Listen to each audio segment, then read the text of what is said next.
va venir en accomplissement. Alléluia. Dieu ne se trompe jamais. À ce moment-là, j'ai dit à mon épouse, est-ce que je suis appelé à devenir informaticien? Parce que je ne comprends rien. Les calculs, tout ce qui est ça, je me disais, mais c'est quoi? Comment je vais faire? À un moment donné, j'ai failli même raccrocher. Mais mon épouse m'a seulement dit, mettons-nous en prière. L'esprit du Seigneur, c'est l'esprit de sagesse, d'intelligence et de connaissance de Dieu. Et il va te donner de la sagesse, il va te donner de l'intelligence. Alléluia. Amen. Lorsqu'on s'est mis en prière, on a commencé à chercher Dieu. Seigneur, si tu m'as fait entrer dans ce lieu, tu as permis à ce que je rentre là. Donc ce n'est pas impossible que je puisse avoir la connaissance aussi, pour en sortir. Bien aimé, je suis entré en prière. Le Seigneur m'a conduit maintenant à acheter un livre. Acheter des livres, à commencer à travailler. Allez, j'ai commencé à mettre du moi dedans, à m'impliquer. Bien aimé, même si tu peux avoir l'appel de Dieu sur ta vie, tant qu'il n'y a pas ton implication, tu ne vas jamais. Il y a besoin de ton implication. Il y a besoin de ton intéressement. Amen. Même le jour où on m'a consacré évangéliste, je me rappelle, il y a quelques années déjà de cela, il y a un peu plus de 10 ans, je me rappelle, lorsqu'il y a eu la consécration, la première fois de la consécration à l'église, c'était dans l'église de mon père, mais les gens avec qui on nous a consacré, c'est des personnes qui étaient fervents à l'église, qui prêchaient dans l'église, qui servaient, qui faisaient des choses que moi, je n'ai jamais fait. Moi, je faisais des petites choses, bien sûr, j'installais les instruments, je savais jouer la batterie, chanter, faire certaines choses, ça me faire. Mais puis à un moment donné, je suis parti dans l'ambiance, dans le mouvement. Parce que j'étais à l'armée, j'étais dans mon mouvement de basketball, j'ai voyagé, j'ai fait des choses. Alléluia. Mais lorsque le Seigneur m'a appelé, mon appel était terrible. Parce que le Seigneur, vous savez, lorsqu'il vous appelle, lorsqu'il vous fait des quotas, il vous fait des signes en vain et que vous ne réagissez pas, vous ne vous impliquez pas, il vient vous chercher. Amen. C'est là le plus grand du danger. Le Seigneur, il vient vous chercher. Et lorsque c'est lui qui vient vous chercher, peut-être qu'il y a des séquelles. Ah ouais, ça c'est clair. Alléluia. Parce que si j'enlève juste mon pantalon, vous allez voir les séquelles de mon appel. Oui, parce que le Seigneur, s'il vient vous appeler, je vous assure, il va vous enlever quelque chose qui a voulu prendre sa place. Amen. Tout ce que vous commencez à aimer plus que Dieu, je vous assure, vous mettez cette chose en danger. Quand tu commences à aimer quelque chose plus que Dieu qui prend la place de Dieu, et tu fermes tes oreilles à la main du Seigneur, tu mets la chose. Alléluia. Tu mets la chose en danger. Moi, j'aimais tellement le basket. Je commençais à voyager pour le basket. Ouais, tout le monde m'applaudissait, j'étais meilleur au pays, on parlait de moi, par-ci, par-là, mais je m'en foutais un peu de la parole de Dieu. Mais mon père était pasteur, mes frères, tout le monde est à l'église, mais moi je m'amusais, je m'amusais. Mon frère de l'église, vous savez, on a une chapelle de temple de délivrance dans notre concession. Tout le monde entre à l'église, moi je sors de bar, c'est pas mon problème. Et oui, alors que j'avais la connaissance, je connaissais les choses du Seigneur. Même la pratique, je savais jouer. Il y a beaucoup de personnes qui voudraient même jouer comme moi, mais ne savaient pas le faire. J'avais ces talents-là, mais j'allais en boîte de nuit avec ça. J'allais derrière les femmes avec ça, dans les maquis avec toutes ces choses-là. Alléluia. J'avais cette facilité de parler comme je parle aujourd'hui. Mais moi, avec tout ça, moi j'étais dans les boîtes de nuit. J'étais avec les amis. J'avais une facilité de prendre tout le monde ici, de ramener en boîte de nuit. Alors que le Seigneur savait que non, ça c'est un camion d'hommes. Il va ramener tous ces hommes-là chez moi. Alléluia. Le Seigneur avait déjà un plan pour ma vie bien-aimée. C'est comme toi aujourd'hui qui m'écoute. Lorsque le Seigneur a dit, bon, mon temps est arrivé. Alléluia. Je suis son ouvrage, je lui appartiens. Tout ce que je fais d'être informé. Le jour que je suis parti pour un match international, je reviens. Pendant les entraînements, pour voyager pour le basket encore, mon pied se casse sur le terrain. J'allais au match, personne ne m'a touché. En l'air, je sautais pour ce match, mon pied s'éclate, tibia péroné qui se casse. Ma carrière est finie. J'ai fait 3 ans avec des béquilles. Aujourd'hui, j'ai encore les séquelles.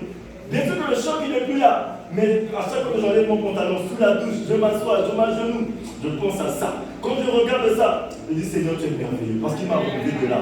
Parce que lorsque le Seigneur, il t'appelle, il te laisse une cicatrice. Pour qu'au travers de cette cicatrice, ça, c'est que dans l'appel du Seigneur. Amen. Il te laisse un signe. À chaque fois que Dieu nous appelle, bien aimé, il nous laisse un signe, il nous donne une marque, il nous donne aussi un message. Amen. Il y a un message qu'il nous donne à chaque fois. Amen. À ce moment-là, je me suis relevé, j'ai compris que non, Dieu m'avait déjà appelé. Il fallait que je le serve. Mais bien aimé, lorsque j'ai été consacré, après mon accident, mais toutes les personnes avec qui on était consacrées, parce qu'on n'était que 4 ce jour-là. Mais le jour de cette consécration, tout le monde se posait la question, mais est-ce que lui là, vraiment il est appelé par Dieu? Parce que mon père il n'était pas là. Mais les pasteurs qui nous ont consacrés ont reçu un coup de fil. Alléluia. On leur a dit, mais est-ce que Dieu vous a vraiment parlé pour ce jeune homme? Parce que tout le monde me voyait, j'étais brut encore.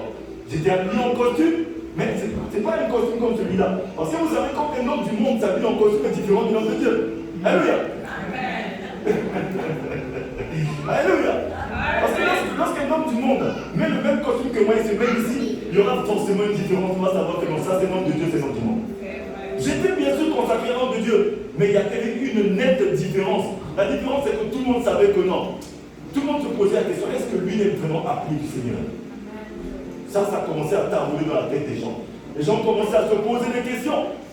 On a commencé à en parler partout. Même mon père, à un moment donné, a douté de moi. Mon père a commencé à dire, est-ce que tu es tiré? Regarde, commence à chercher les écoles bibliques. Entre à l'école biblique, lis quelques passages. Lis ceci, parce que je dis, papa, est-ce que tu doutes de moi ou bien tu doutes de l'appel du Seigneur sur ma vie? Je ne comprends pas. Parce que si c'était comme moi, tenez qu'à moi, je restais dans mon basket. Je reste dans mon monde.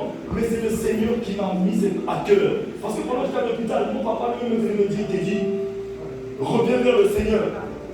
Reprends ta Bible et tu reviendras au basket. Tout ce que tu as perdu, Dieu te donnera. Amen. Parce qu'il le savait. Bien aimé, je me suis posé la question moi-même. Parce que les gens, lorsqu'ils commencent à parler sur votre vie, devant une situation, devant un engagement de votre vie, il y a des gens qui vous poseront des questions. Il y aura toujours de très bons mauvais conseillers. Des gens qui vont vous dire, est-ce que vous êtes sûr que c'est votre appel? Même dans votre mariage, il y aura des gens qui vont peut-être même vous dire que vous êtes sûr que c'est le bon mari. Est-ce que c'est vraiment la femme qu'il faut? Parce que cet homme-là, on connaît son passé. Parce que cet homme-là, on sait d'où il vient. Amen. Beaucoup de personnes vont douter de vous. Mais la question à être posée ici aujourd'hui, qu'est-ce que vous pensez de vous? Amen. Face à l'appel du Seigneur, face à l'appel de votre vie, lorsque Dieu vous appelle. Parce que je sais que lorsqu'on va peut-être consacrer les personnes ici, il y en a même cette nuit qui sont posées cette question, est-ce que vraiment c'est Dieu qui est dedans? Est-ce que Dieu m'a appelé vraiment à faire ça? Est-ce que je saurais prêcher comme l'évangéliste? Est-ce que je saurais prêcher comme le pasteur? Est-ce que, bien aimé, j'aimerais vous dire ceci. Le Seigneur a donné ce mandat à tout le monde. Allez faire de toutes les nations des disciples. Dieu ne sauve jamais en vain. Lorsqu'il te sauve, parce qu'il veut qu'au travers de toi, d'autres personnes soient sauvées. Il veut qu'au travers de toi, une génération soit sauvée. C'est ça qu'on appelle l'appel du Seigneur. Alléluia. Lorsque Jésus est venu chasser les démons de la ville de ce fou de Gadara, mais cet homme a voulu le suivre. La légende des démons a quitté cet homme. Cet homme a voulu suivre Jésus. Jésus lui a dit non, va dans ta famille. Va témoigner ce qui s'est passé. Parce que Jésus savait que rien qu'au travers de ce que cet homme va dire, à son retour, il devait y avoir une multitude de personnes qui devaient l'attendre. Alléluia. Aujourd'hui, le Seigneur ne cherche pas à savoir. Lorsqu'il a dit à Josué, à Gédéon, vaillant héros, parce qu'il savait que lorsqu'il t'appelle pour une mission, il t'équipe pour la mission. Toutes les questionnements que nous avons, à un moment donné, nous allons tous nous poser la question. Devant mon travail, lorsque tu reçois une promotion, on te dit, bon, aujourd'hui, tu quittes ce seuil-là, tu deviens directeur général. Ou bien tu as une promotion au travail. Le premier jour du travail, tu seras mal à l'aise. Parce que vous savez que même la bénédiction devient une situation inconfortable. Là où tu vas te poser des questions, est-ce que vraiment je suis fait pour ça? Est-ce que je suis vraiment appelé pour ça? Même le jour de ton mariage, tu finis le mariage, tu rentres chez toi, tu dis, hé, je ne suis pas trompé. Est-ce que c'est sûr que c'est vraiment ça? Amen. Mais bien aimé, j'aimerais dire à une personne que le Seigneur, à un moment donné, est en train de te dire, persévère. Assieds-toi. Là, moi je vais t'équiper. C'est le Seigneur qui équipe, bien aimé. C'est lui qui nous équipe pour la mission. Toutes les questions que nous nous posons souvent, on se dit, suis-je vraiment appelé à faire cela? Suis-je pas en train de me tromper? Alléluia. Mais vous allez voir que le mot ressort constamment et fréquemment dans nos pensées. Parce que vous savez que nos pensées, la pensée de l'être humain lui fait jouer souvent des tours. C'est pourquoi la personne qui néglige sa pensée a négligé son éternité. Ne néglige pas ta pensée. La pensée, elle est unique, mais il y a deux manières de penser. Les pensées négatives que nous avons souvent et les pensées positives. Les pensées négatives, mais quand tu penses négativement, tu es en train de créer du négatif en toi. Et qui finit aussi par arriver. Mais quand tu penses positivement, tu es en train de rendre ton monde meilleur. Alléluia. Tu es en train de rendre ton monde meilleur. Dieu, lui, veut que nous soyons sauvés et que nous parvenions à la connaissance de sa vérité. Mais pour que nous soyons sauvés, ça ne dépend plus de Dieu, ça dépend de nous maintenant. Qu'est-ce que nous pensons de nous? Lui, il veut que nous soyons sauvés. Il veut que nous puissions réussir. Il veut que nous puissions tendre vers la perfection. Mais pour atteindre cet objectif, ça dépend plus de Dieu, ça dépend de nous maintenant. C'est pourquoi il nous demande de nous offrir à lui comme sacrifice vivant.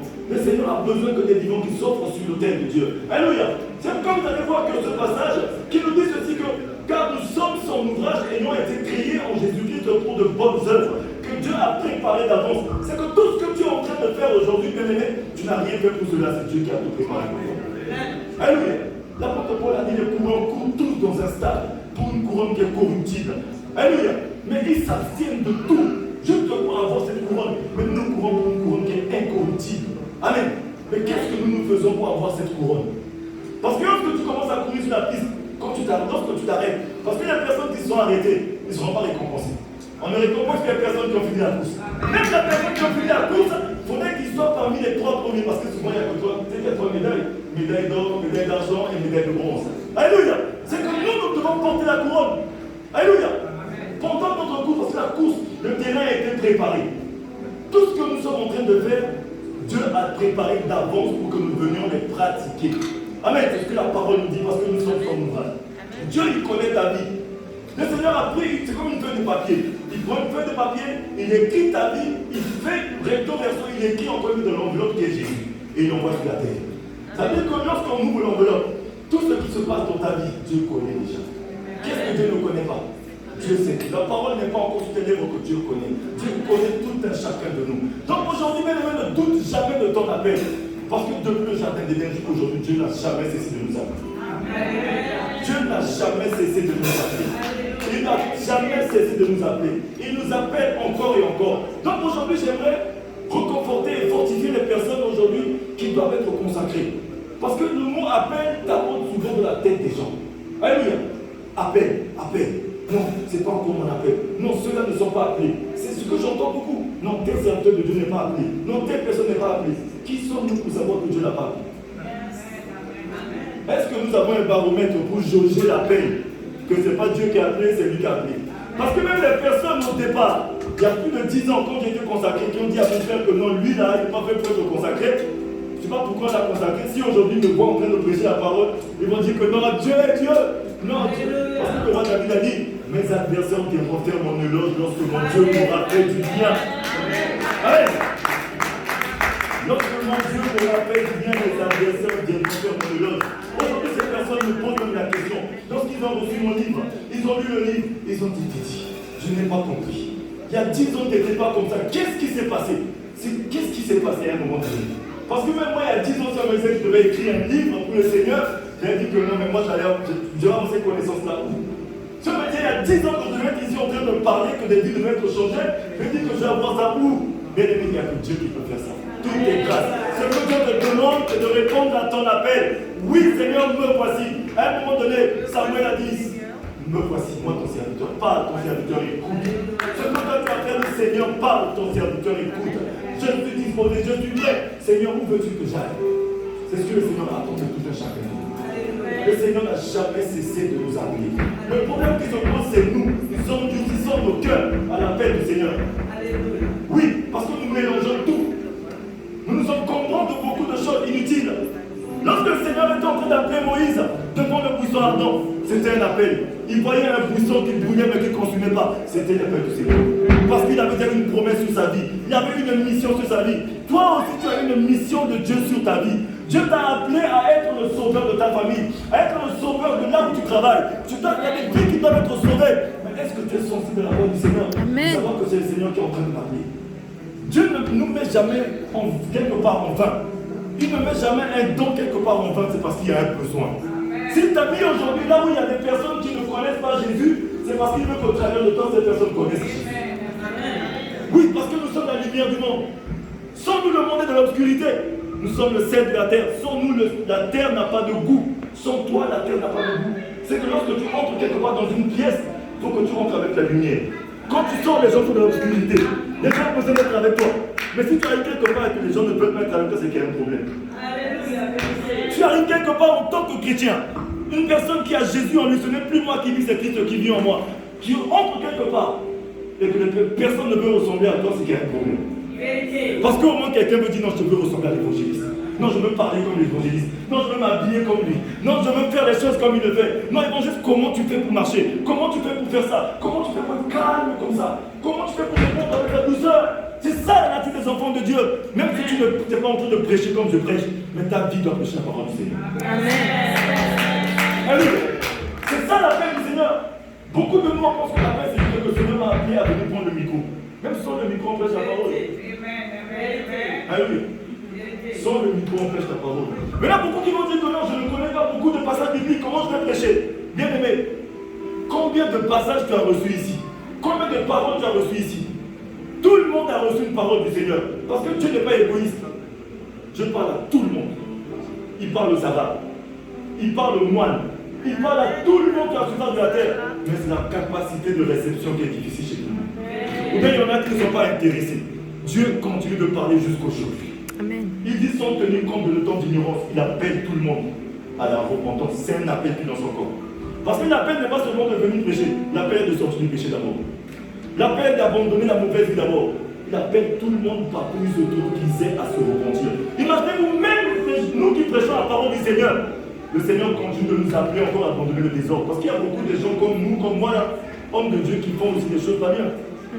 À cause de ça, on dit que Dieu n'existe pas. On ne respecte pas les hommes de Dieu à cause de certaines personnes comme ça. Alléluia. Amen.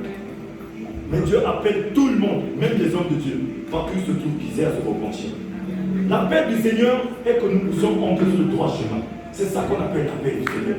Alléluia. Servir Dieu, aujourd'hui, devient un sujet tabou. Les gens te posent trop de questions sur le service de Dieu. Oui, mais le Seigneur m'a pas appelé, comment je vais le servir? Je me rappelle que dernièrement, j'étais à un mariage. Il y a deux frères qui parlaient avec mon mariage. Quand on m'a appelé, j'ai prêché, j'ai pas prêché, mais j'ai fait une petite prière, avec une petite exhortation. À un moment donné, il y a deux frères qui m'ont posé la question. Mais je veux servir Dieu, mais je ne sais pas comment servir Dieu. Parce que moi, je veux seulement que soit on me trouve juste un petit lieu, ou même balayer un peu la maison. Je dis, mon frère, tu ne peux pas juste minimiser le service de Dieu à balayer l'église. Servir Dieu n'est pas seulement que balayer l'église. Tu sais, le fait déjà de donner ta vie à Jésus, de marcher en nouveauté de vie, c'est déjà servir Dieu. Amen. Lorsque tu marches en nouveauté de vie, déjà tu sers le Seigneur. Quand tu crains Dieu, tu sers déjà Dieu. Parce que la parole nous dit dans le livre de 1 Pierre 2, au verset 8 à 9, que nous, alléluia, nous sommes un sacerdoce royal, une nation sainte, un peuple que Dieu t'a choisi à son admirable lumière. Tu n'es pas n'importe qui. Dieu t'appelle saint. Alléluia. Nous avons été créés pour adorer Dieu. C'est ça le service du Seigneur. On ne prie pas pour faire un service, on prie parce que nous sommes un service. Amen. Alléluia. Parce que beaucoup de nous, souvent, on fait cet amalgame. On pense que non, je suis en train de prier pour avoir l'onction du service. Moi, je prie pour que Dieu m'apprenne vraiment à servir. Mais on ne prie pas pour faire un service, on prie parce que nous sommes le service de Dieu. Alléluia. Tu es le service de Dieu. Dieu t'a appelé à me servir, tu es son outil. Au travers de moi aujourd'hui, je suis son service, je suis son outil. Parce qu'il passe par moi en ce moment en train de vous parler. Je suis un canal. Ça veut dire que je suis un outil entre les mains du Seigneur. Donc toi aussi, tu es le service du Seigneur. Mais ce que le Seigneur attend de toi est que tu reviennes sur le droit chemin. Que tu marches en nouveauté de vie. Ce qui pose problème à l'appel, souvent, c'est la marche de tout un chacun de nous. Ce qui fait qu'on n'entend pas la voix du Seigneur pendant qu'il nous appelle, c'est parce qu'on n'est pas sensible encore à la voix du Seigneur. La sensibilité spirituelle, bien aimée, développons la sensibilité. Mais pour développer la sensibilité, il faut aussi enlever souvent certaines choses qui nous empêchent d'écouter la voix du Seigneur. Parce que tu es l'ouvrage du Seigneur. Lorsque tu es l'ouvrage du Seigneur, tout ce que tu fais, il doit être informé. Parce que s'il y a des choses que tu fais, Dieu n'est pas informé, ça veut dire que non, tu es dans la mauvaise vie, tu es dans l'occultisme. On appelle ça occultisme. Amen, c'est la sorcellerie. Parce que tu es avec Dieu, mais tu as une autre vie que Dieu ne connaît pas, c'est que c'est de la sorcellerie. Quand tu entres à l'église, tu laisses ça dehors, tu finis, tu récupères. Tu n'es pas différent des sorciers. Quand tu veux entrer à l'église, tu places ta sorcellerie dehors. Amen. Est-ce que Dieu est informé de ce que tu as caché? Est-ce que tu lui as dit, Seigneur, j'ai un truc que je cache quand même? Amen. Le Seigneur dit que tu es son ouvrage. Lorsque tu es l'ouvrage du Seigneur, tout ce que tu fais en cachette, c'est que tu es contre le Seigneur déjà. Amen. Tu es déjà contre lui. On ne peut pas être avec Dieu et être un peu dehors. Amen. Dieu t'appelle à le servir. Dieu t'appelle à ce que tu viennes faire ce qu'il veut. Il veut qu'au travers de toi, beaucoup soient sauvés. Aujourd'hui, le Seigneur, il y a ta joie aussi parce qu'il y a un engagement de frères et de sœurs, de personnes. Aujourd'hui, tu te dis oui, nous voulons être les sacrifiés vivants. Nous voulons qu'au travers de nous, la parole nous a prêché un peu partout. Bien aimé, même toi aussi, tu as appelé à faire cela. Amen. Des fois, nous pensons que non, il y a un nombre limité que le Seigneur a limité que certaines personnes ont devenu pasteurs. Bien aimé, j'aimerais te dire même que le Seigneur, lui, il voulait que tout le monde devienne pasteur. Il veut que tout le monde devienne évangéliste. Il veut que tout le monde devienne prophète. Il veut que tout le monde devienne docteur. Il veut que tout le monde annonce la bonne nouvelle. C'est ce qu'il a dit. Il nous appelle tous à annoncer la bonne nouvelle. Il a dit vos jeunes gens prophétiseront. Vos vieillards auront des visions, auront des songes. Alléluia. Ça veut dire que tout le monde est appelé à emmener quelque chose pour le Seigneur. Si disent que même les petits enfants doivent prophétiser, même les vieillards auront des songes, c'est que Dieu utilise tout le monde. Amen. Amen. Dieu utilise tout le monde. Mais pour utiliser quelqu'un, c'est qu'il appelle la personne. Amen. Prenons un passage, disons rapidement. Je pense que je ne veux pas être tout long, je vais peut-être écouter. Un autre passage que nous allons lire rapidement, celui de Romains 8. Romains 8, versets 29 à 30. Est-ce que quelqu'un a trouvé? Peut nous faire la lecture, s'il vous plaît. Romains 8, versets 29 à 30.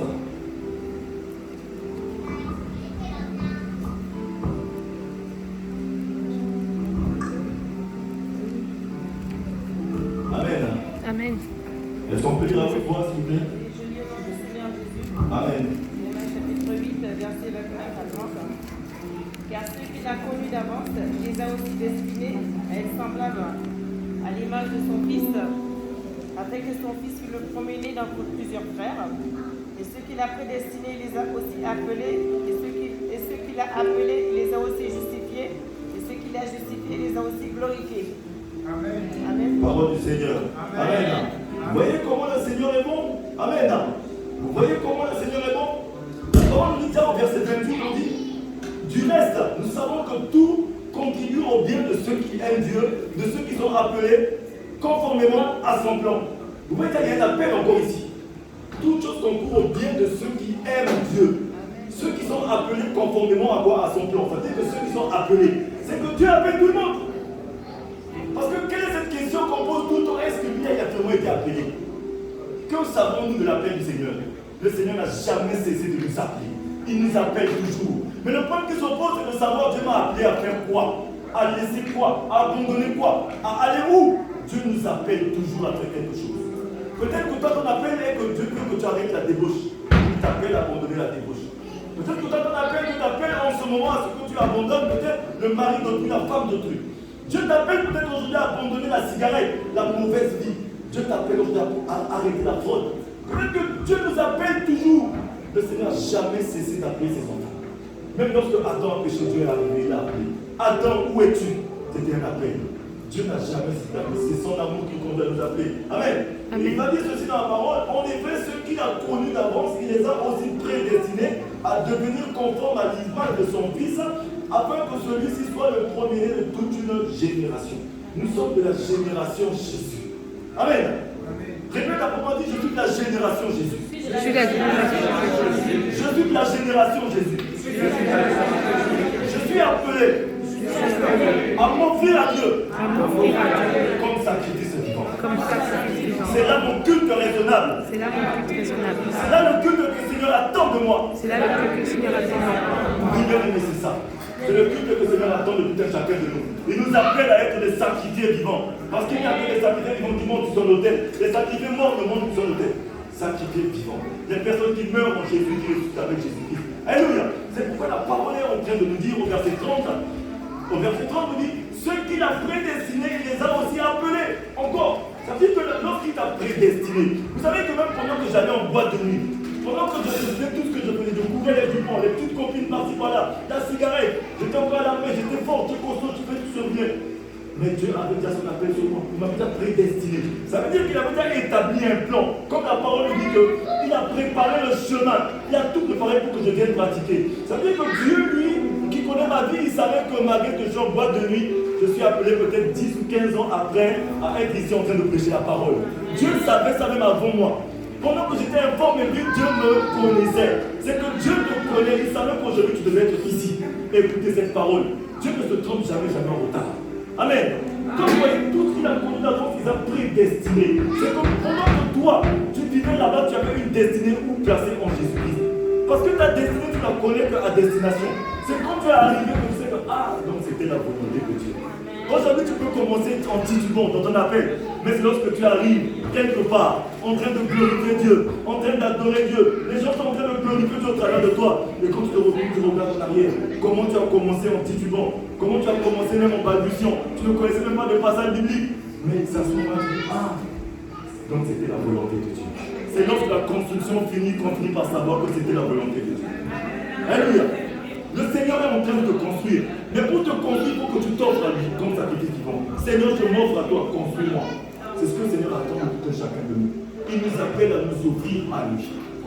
Offrons-nous à Dieu et laissons Dieu nous façonner. Laissons Dieu nous conduire. Ce qu'il attend de nous, c'est ça. Chaque jour, le Seigneur parle. Tous les jours, il parle. Il n'a jamais cessé de parler. Jusqu'aujourd'hui. hier quand je venais à la rescousse, là en ce moment, il est en train de dire, quand tu entends ma voix, je ne suis pas ton cœur. Le Seigneur veut parler. Il continue de parler. Il continue d'appeler. Il t'appelle encore aujourd'hui. Tous ceux qu'il a connus d'avance, il les a prédestinés. Donc j'avais une prédestination malgré la boîte de nuit. Malgré les femmes, malgré l'alcool, j'avais une prédestination. Vous savez pourquoi aujourd'hui ça surprend les gens? Pourquoi certaines personnes sont en train de me chercher au tombeau alors que je suis vivant? Amen. Parce que les gens sont toujours en train de nous chercher dans notre passé. Mais bien aimé, tu n'empêcheras pas aux gens de penser ce qu'ils veulent penser. Tu n'empêcheras pas aux gens de parler ce qu'ils veulent dire. Parce que si tu es médiocre, ils diront que tu es médiocre. Mais lorsque tu deviens une réussite, ils diront que tu es une réussite. Mais à toi-même, est-ce que tu es une réussite ou bien tu es une médiocrité? C'est ça le problème. Amen. Moi, aujourd'hui, les gens peuvent dire ce qu'ils veulent dire. Mais mon passé reste mon passé, je ne suis plus là-dedans. Amen. Mon passé, je suis mort avec ce passé, je suis ressuscité en Jésus-Christ. Je suis une nouvelle créature. Au travers de moi, le Seigneur fait de grandes choses. Et c'est ce qu'il attend de toi aussi. Je veux dire à quelqu'un ici que Dieu n'est pas fâché contre toi. Je t'aime. Son amour le conduit à ce qu'il te dit, viens, il t'appelle. Viens, assieds-toi avec lui. Je veux te former. Je veux t'élever. Parce que la parole nous dit que tout ce qu'il a prédestiné, il fait comment? Il les appelle. C'est que pendant ton désordre là, il était patient, il attendait de t'appeler. Il t'appelle. Il les appelle, après qu'est-ce qu'il fait? Il les justifie. Dieu est prêt. Ça veut dire que lorsque tu confesses ton péché de ta bouche, Dieu est fidèle et pour te le pardonner. Lorsqu'il te pardonne, il te lave, il te justifie. Et quand il te justifie, il te donne le don de cette situation.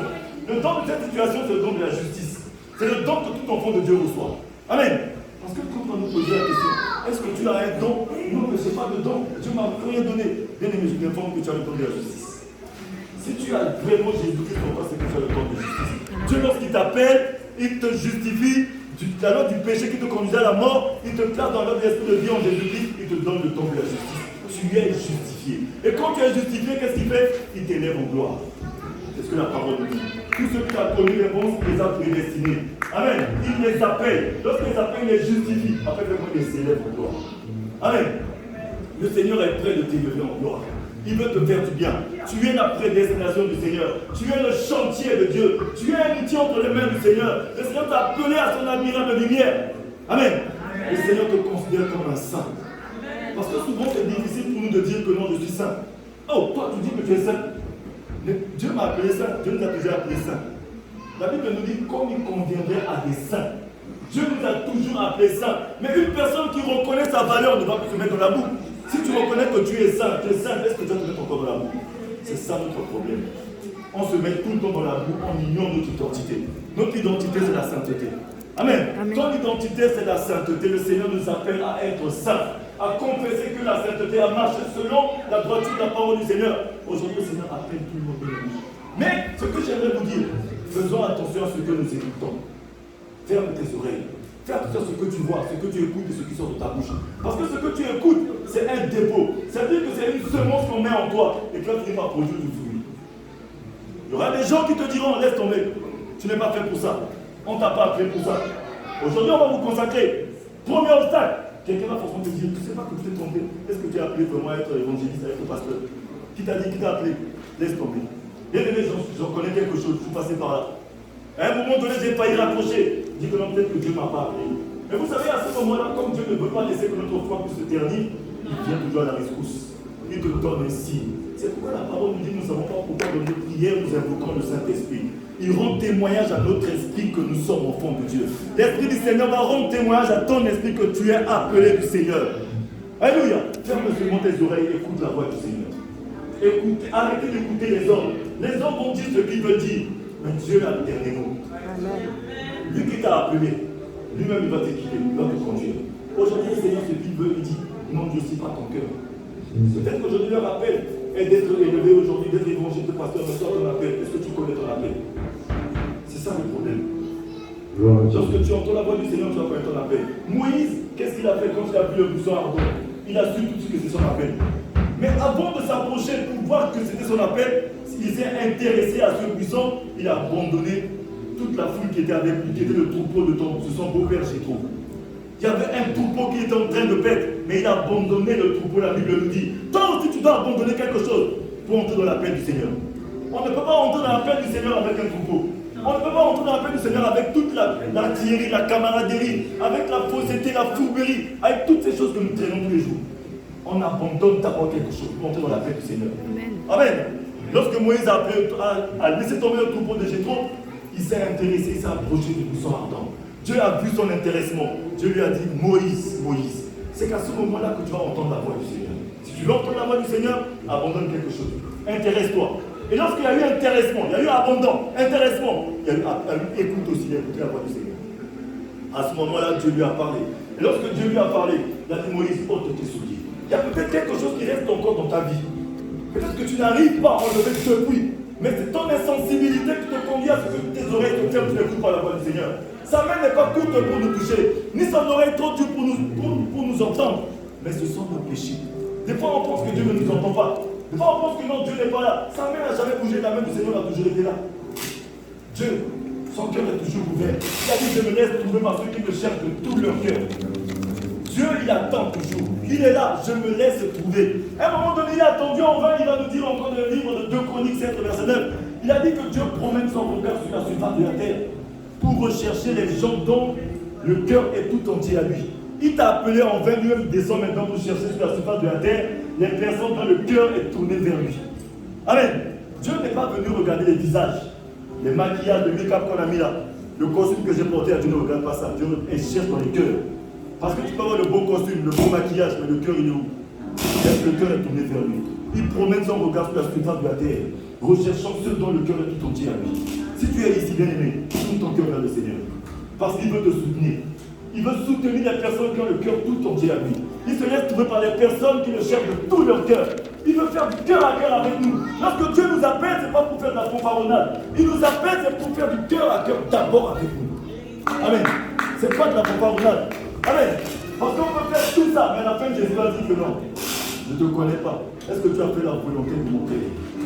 Est-ce que tu as cherché mon Père durant ta vie, durant ton ministère, durant tout ce que tu as fait? Est-ce que tu as cherché mon Père avec ton cœur? Amen. Seule issue pour voir le Père, sanctification. Ceux qui ont des oreilles, écoute la parole du Seigneur. Amen. Je vais m'arrêter ici.